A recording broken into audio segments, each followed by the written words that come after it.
Jeep. Jeep. Jeep. Jeep. Jeep. Jeep. Jeep. Jeep.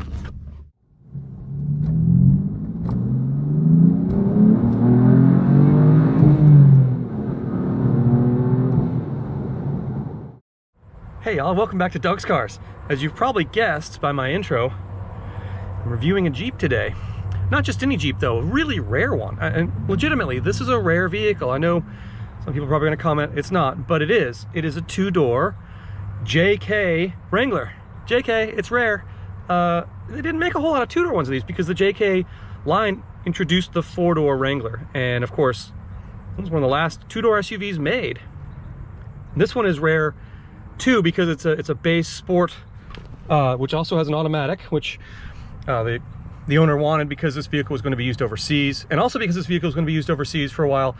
It's got a hardtop that's not tinted, and apparently he said he had a very difficult time trying to get one without tinted glass, and this vehicle was going to be used in a place where there was some confusion about whether or not tint was legal. Anyway, really rare, you know, base model, sport, two-door, and just a good-looking vehicle with the 5 spokes, the silver paint. You know, you got the front fog lights there. Of course, the nice catches on the hood there, trail rated badge, which I suppose it is, and the black hardtop. Just a nice, fun, short SUV. I was speaking with him yesterday about this, and I mentioned my BMW i3 is you can park it anywhere because it's so small, fits anywhere. Well, hey, you want a small SUV? Here you go. Don't buy the 4-door, get the 2-door. Under the hood is a plastic covering. Now this is a 3.6 liter Pentastar V6 with 285 horsepower, which was in a bunch of Chrysler vehicles, 300Cs, Chargers, minivans, things like that. So, you know, 285 horsepower is pretty good for what amounts to being a fairly small vehicle. It wasn't as powerful in, say, you know, the 4-door Unlimited with all the options, and that's why you had people like Connor's brothers down in Texas putting in bigger engines and V8s and things like that, and inventing things like the Angry Grill, which thankfully this is a happy grill. The Angry Grill, not my cup of tea. That's the hill I will die on. But this vehicle is pretty peppy with 285 horsepower because it's so short, and it really, without all the, you know, extra optional features, doesn't weigh much. I mean, you've got, I think, do I turn this? How does this thing work? Oh, it's that, yes. You got keep fit windows. You've got this thing. This starts it and lets you in. There's no remote on this keychain because there's no remote. It's got manual locks, nothing to break. It's got beautiful nylon strapping to keep the door from swinging open, and it makes it so much easier to unhook if you want to take the doors off, which of course you can do. You can fold down the windshield. You can take all the roof off. I'm not going to do that in my video because we'll be here all day, but it's certainly possible. This vehicle, you know, does have, of course, some creature comforts like air conditioning, cruise control, and stereo. We'll see all that when we hop inside, but I mean, this is a 2015, so it's got some upgrades over the first few years of production. They started making these in 2007, and they made them through 2018, and they made well over 1 million of these, but most of them had an extra set of doors. Not this one though. All right, let's hop on in, and you can see this is a really low mileage example for being, well, now 6 years old. I'll go ahead and turn on the air conditioning here because it's warm out. Yeah, 94 degrees out. So you've got a pretty basic layout. You know, you've got door handle here, big chunky door handle, these nice rotatable vents that say Jeep on them, as you probably noticed. Front, or lights, fog lights, turn signal, front and rear, wiper control arms there, and then you've got space for other buttons, but you do have cruise control here on the, let's see what the horn sounds like.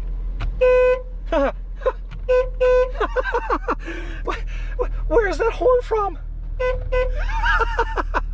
That's awesome. You've got, you know, basic climate controls here, everything you need, nothing you don't.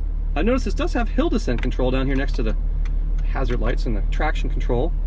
That little net down here, put your wallet or something. This has the part-time four-wheel drive system. There's the actual shifter, and of course this is a rare automatic for the two-door. A lot of these came with 6-speed manuals, but this is a 5-speed automatic sourced from Mercedes-Benz, actually, because when this was designed, actually was designed by Daimler Chrysler, even though this was made years after that. You know, basic radio with a CD player. The owner has obviously ditched the CD player part to put a phone there, which is fine. And you know, you've got the glove box, which I believe is locked, and now the keys in the ignition.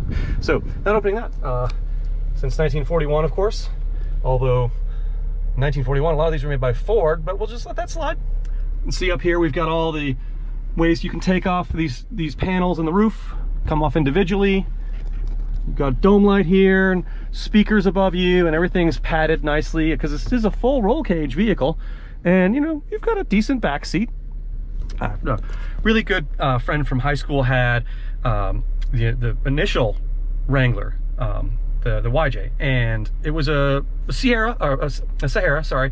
So it was a fairly top of line model, but this is, I mean, he didn't have air conditioning. That was a bolt-on extra under the dashboard back in those 80s models. And you know, this is a comfortable place to be. And you know, you're not going to miss things like the power windows in here, because this car is going to live at the beach and just take the doors off. So let me get y'all situated up here, mounted on the windshield, and we'll take this little Wrangler for a spin. Safety third, as I always say.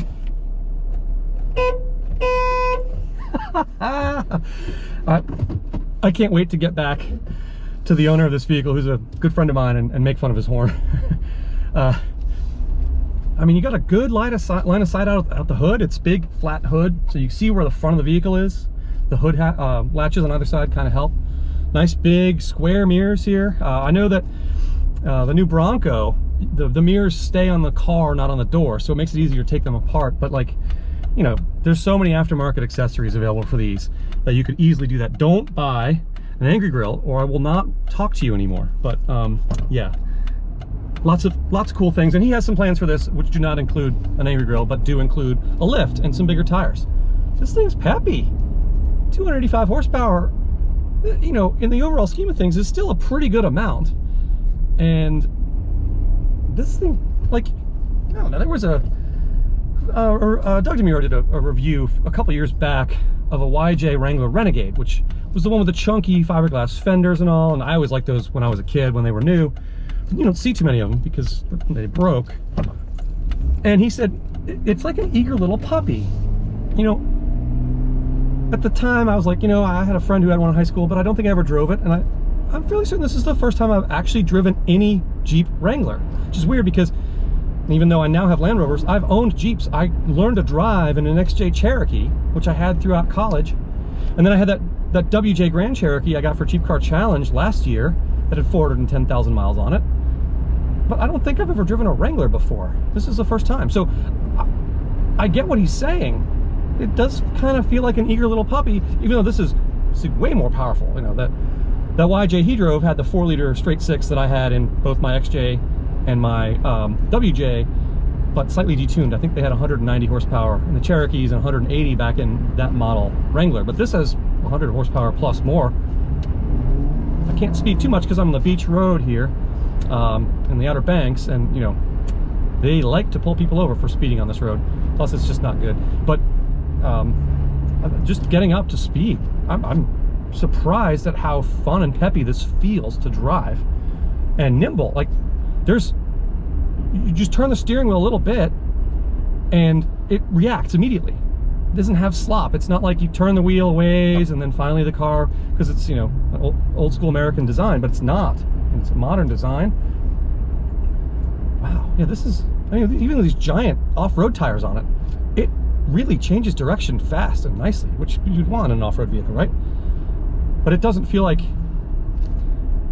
you'd have to constantly be changing the steering when you drive. Now I'm going to go over a side street and go out on what locals call a bypass, which is a 4-lane road with a 50-mile-an-hour speed limit, so I can actually kind of feel what it's like at higher speed, because it is shaped like a Volvo or a Jeep and probably is susceptible to winds. But I'm out here on an island, so if there are going to be any winds, we'll find out.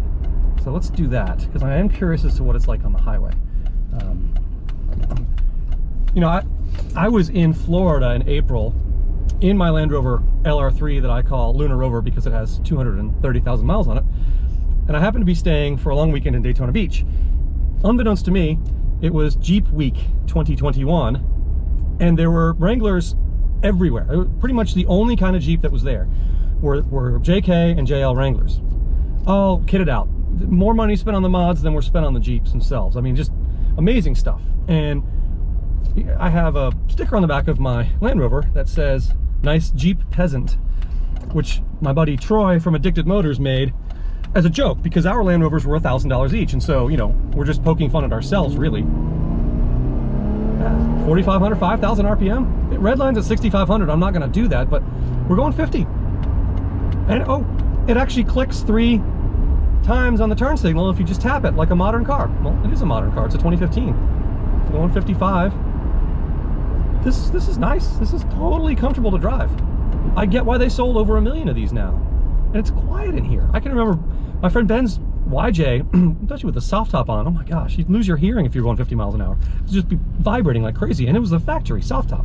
There wasn't anything wrong with it. That's just the way they were. But, oh, anyway, all that to say, I saw a bunch of these there. I went to the Jeep Festival at Daytona. I have a video about that. And I was around these the whole weekend.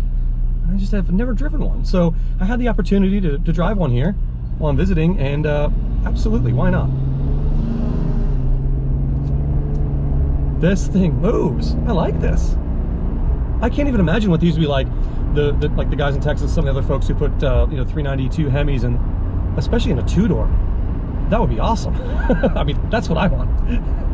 I always threw down the gauntlet. I said, if they made a manual Hemi Wrangler, I would buy one. Well, here's looking at you, FCA or Stellantis or whatever you're called now. Stick a manual and maybe in a Gladiator, and we'll talk. But it's got to have the V8. I'm not doing it. I'm not doing it with the Pentastar. Got to have the V8. Although, the little 2-door one, this is all you need. This thing moves. I'd love to try one of these with a manual. Again, the owner was taking this vehicle elsewhere and didn't want to be stuck in traffic with a manual transmission, although he does know how to drive them. So this is the 5-speed automatic. Like I said, it's from Mercedes, which is good, I guess. I don't know enough about Mercedes transmissions, but that should be good, I think. So, you know, this is just a nice basic vehicle, and it was so hard for him to find one. This is like finding the 2-door single cab full-size pickup truck. This is like a needle in a haystack. This is the unicorn that everyone always says they want, but no one ever actually buys. Well, he bought this one, and he's had it since new, and this is going to be one of those bring a trailer, cars and bids things someday down the road. Like, well, I'm not going to say he's going to get rid of his, but if you find one of these, buy it, because, especially if it's a manual, because in 5 years, when they don't ever make a 2-door ever again, and the people want an unmolested 2-door Wrangler, they're going to be, I mean, they're worth money anyway, but those are going to be the ones that people go crazy for. And I just, that's my suggestion. Find one in good shape, buy it. And this, you know, it doesn't even have 21,000 miles on it. It's amazing. This is a fun ride. I think I need one of these now. So on that note, as I'm going to end my video here, help me get one of these by hitting subscribe and by watching my videos, so I can earn that sweet ad revenue, which is not as much money as you might think it is. So I need all of y'all's support. So thanks so much for watching Doug's Cars. I hope you enjoyed this little review of this JK Wrangler Sport 2-door hardtop. I know I sure enjoyed driving it, and I'll be coming at you soon with some more Doug's Cars.